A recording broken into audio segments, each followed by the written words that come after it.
ये तय होना चाहिए कि देश कैसे चलेगा। ये 1947 में महात्मा गांधी ने नहीं बना दिया है, ये 1947 में भारत नहीं पैदा हुआ है। ये कैलाश पर्वत, ये गंगा जमुना तहजीब, ये गंगा जमुना सब 1947 में नहीं बनी है। कुंभ 1947 से नहीं शुरू हुआ है। ये झूठ और मक्कारी के तहत आपको बताया गया कि भारत के पहले शिक्षा मंत्री को बारे में उनको भारत रत्न भी मिला, लेकिन भारत के पहले शिक्षा मंत्री जिनका जन्म मक्का में हुआ था वो यहां आए, उन्होंने भारत के शिक्षा मंत्री बने। लेकिन आप जरा उन शिक्षा मंत्री की ईमानदारी देखिए कि अपने जीते जी उन्होंने एक किताब लिखी, उस किताब का नाम है India wins freedom. Oriental publication ने वो किताब छापी और अपनी किताब के लिखने के बाद अपनी वसीयत में यह कहा उन्होंने कि जब मुझे अल्लाह बुला ले अपने घर तो मेरे मरने के 30 साल बाद ये जो 30 पन्ने हैं ये इसमें जोड़ देना। जो भारत का शिक्षा मंत्री अपने जीते जी सच बात कहने की हिम्मत नहीं रख पाया, उसने भारत की शिक्षा नीति क्या बनाई होगी इसको आप समझ सकते हैं। किन लोगों को आगे बढ़ा करके आपने हिंदुस्तान की शिक्षा की किताबों में क्या क्या नहीं डाला गया। जो आपके हीरो थे उनको विलेन बना दिया गया, जो विलेन थे उनको आपका हीरो बना दिया गया। आप इस कुंठा में जी रहे हैं पिछले 70 साल से कि औरंगजेब के बारे में हम पढ़ते हैं, उसने ये किया, मास मर्डर था, रेपिस्ट था, लेकिन औरंगजेब रोड बनी हुई है। ये कुंठा इस देश की मेजॉरिटी को देख के नहीं होती कि जिन लोगों ने हमारे पूर्वजों को मारा, उनका धर्म परिवर्तन किया। ये गुरु गोविंद सिंह की बात हो रही है, ये शीशगंज जो गुरुद्वारा है, ये सब कल की बात है भाई। वो लोग हमारे लिए उनकी सड़कों के नाम रखे जाएंगे, उनको ग्लोरीफाई किया जाएगा। जो नालंदा को जलाएगा उसके नाम पे स्टेशन का नाम रखा जाएगा। हम 70 साल से कर क्या रहे हैं? हम सोते हुए समाज हैं। योगी की सरकार आ गई, मोदी की सरकार आ गई, ये आएंगी सरकारें जाएंगी, लेकिन जब आप चेतन होंगे तो हिंदुस्तान में मुस्लिम लीग की सरकार भी होगी, तब भी नाम बदल जाएगा जिस दिन आप चेतन हो जाएंगे।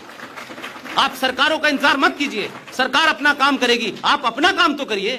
आप ये मत कहिए कि ये हमारा काम नहीं है, हमने वोट दे दिया उसके बाद हम सो जाएंगे ना। वोट दीजिए, खड़े रहिए, दबाव बनाइए। आपकी अपनी सरकारें भी चाहती हैं कि उनके ऊपर दबाव बने ताकि वो काम करें, क्योंकि उनके ऊपर भी संवैधानिक बहुत सारी जिम्मेदारियां होती हैं। लिहाजा इस गलत फहमी में मैं कतई नहीं हूं, न था कि कोई हमारे बीच में 1400 साल पहले एक धर्म शुरू हुआ और उस धर्म के नाम पे पूरी दुनिया के अंदर कत्ल गारत हो रही है। लोग किताब का हवाला दे करके, आप कुरान शरीफ का हवाला दे करके, आयतों और सूरों का हवाला दे करके कत्ल करते हैं। लेकिन मैंने नहीं देखा इस हिंदुस्तान में, हिंदुस्तान से 150 बड़े मौलवी चले जाएं कि हम जाएंगे ISI से बात करेंगे, हम जाएंगे लश्कर तैयबा से बात करेंगे और पूछेंगे कि कुरान शरीफ में कहां क्या लिखा है। नहीं करते, चादर से मुंह ढक करके कहते हमने कंडेम कर दिया, ये गलत काम कर रहे हैं। ये झूठ है, ये मक्कारी है। 30 आयतों में 34 बार जिहाद का जिक्र आया है। और ये जिहाद क्या है? ये 2 किस्म का जिहाद है कुरान मजीद में, जिहाद अकबर और जिहाद अशरफ। यानी अशरफ छोटा जिहाद, जिहाद अकबर बड़ा जिहाद। पूछे भाई, ये पुष्पिंद कुमार का कोई लिखा हुआ कुरान शरीफ नहीं है जहां से बता रहा हूं। लेकिन क्या होगा कि जैसे ही आप सवाल पूछेंगे तो वो कुरान उठा के लाएंगे मक्का का कि देखिए उसमें तो ये नहीं लिखा। ये नहीं कहेंगे कि ये दूसरा कुरान मानते हैं, एक ही किताब है। लेकिन उस एक ही किताब के 6 अलग अलग जगह, पेरिस में है, कोई जर्मन में है, अलग अलग हैं, उसके अलग अलग एक दूसरे विरोधाभासी हैं, वो कोई एक नहीं है। लेकिन उसके बावजूद भी 2 कुरान मेन है कि एक तो मोहम्मद साहब मक्का में जब पैदा हुए वहां, और एक मदीने का कुरान। तो जब जरूरत पड़ती है तो मिक्स कर रखा है। जब आपसे कोई बात होगी तो कहेंगे देखिए मोहम्मद साहब ने तो ये कहा था, लेकिन जब मोहम्मद साहब ने कुछ आगे कहा था दूसरे कुरान में तो उसकी बात नहीं करी। तो जरूरत पड़ने के हिसाब से आप बात करते हैं। इसीलिए मैं बार बार कहता हूं कि Islam is not a religion, it's not a religion, it's a political ideology to capture power, nothing more than that. इस गलतफहमी से बाहर निकल जाइए। आप कुरान को पढ़िए, समझने की कोशिश कीजिए। आप बहुत घनघोर संकट से घिर चुके हैं, आपको अपना अंदाजा नहीं है। जब तक सत्ताएं हैं, फौज हैं, आपकी फौज है, ये जुडिशरी है, आपको मेजॉरिटी होने का अगर भ्रम है तो आप मेजॉरिटी में थे तब भी आप 70 साल से डरपोक की तरह रह रहे हैं इस मुल्क में, और कोई दूसरा नहीं डरा रहा आपको। आप ही के बीच में से चुन के जो लोग जाते हैं वही डराते हैं, इसलिए कि आपने उनको ये मैसेज दे दिया है, आपने उनको ये एहसास करा दिया है कि आप जो भी करेंगे हम मान लेंगे, हमें कोई फर्क नहीं पड़ रहा, होता रहेगा, 200 साल तक चलता रहेगा, मुकदमा लड़ते रहेंगे। कभी दुनिया में परिवर्तन जो है धीरे धीरे नहीं होता है, दुनिया में परिवर्तन निर्ममता के साथ होता है। यह फैसला लागू होगा, कल से होगा, और यह सरकार में बहुत से फैसले इसी अंदाज में लागू हो रहे हैं और ये होने चाहिए, ये सिलसिला जारी रहना चाहिए। और अगर यह सिलसिला जारी रहना चाहिए तो आपको ध्यान रखना चाहिए कि 2014 में आपने वोट ठाकुर और ब्राह्मण और दलित और यादव बन के नहीं दिया था।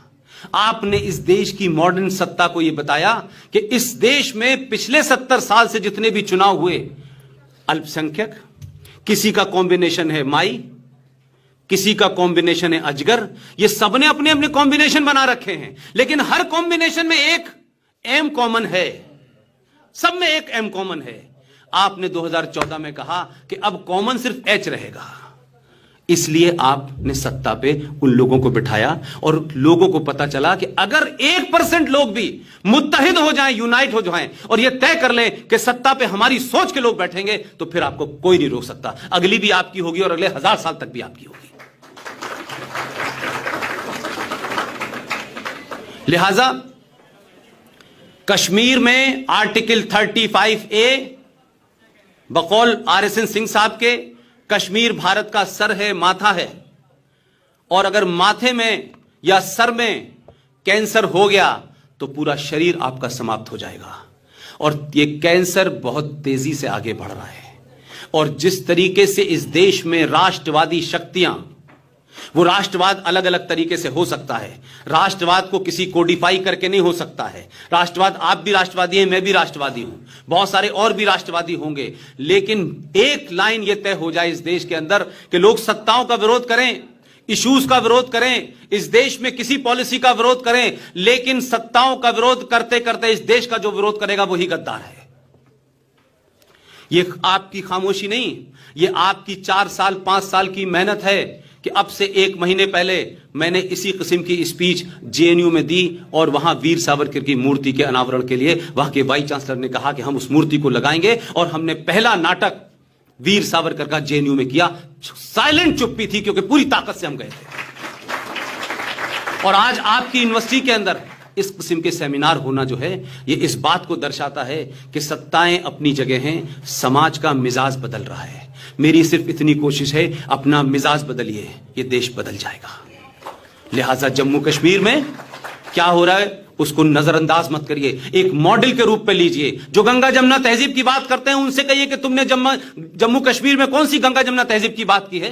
तुमने एलानिया 1998 के अंदर एक कानून बना इस देश के अंदर, उसका नाम था मिसयूज ऑफ रिलीजियस प्लेसेस। वो जम्मू कश्मीर में 1988 में जब वो लागू हुआ तो जम्मू कश्मीर ने अपने यहां लागू करने से मना कर दिया, और 1990 में जम्मू कश्मीर की मस्जिदों का इस्तेमाल हथियारों के लिए भी हुआ, नमाज के लिए भी हुआ, अजानों के लिए भी हुआ। 50-50 अजानें रात में दी जा रही थी। बताया जाता था टीका लाल टपरू को कल उनकी हत्या कर देनी है, आज इसकी हत्या कर देनी है। हिंदुस्तान के मुसलमान को इस बात का ध्यान नहीं आया कि मस्जिद का जो है, जिसको हम बड़ा मुकद्दस कहते हैं, बड़ा पवित्र कहते हैं, जो आप 70 साल से झूठ बोल रहे थे, 2-4-500 वहां जाते कैसे, ये कैसे हो सकता है? उन्होंने आपको मारा ही नहीं, उन्होंने आपके खिलाफ सारे षड्यंत्रों को करने के लिए अपने संविधान में प्रोविजन कर लिया है। और ऐसा ही एक खतरनाक प्रोविजन और हुआ है। मुझे नहीं पता यहां कितने लोग जो हैं उससे अवाकिफ हैं कि नहीं वाकिफ हैं। 1957 में जम्मू कश्मीर राज्य के अंदर हड़ताल हो गई थी।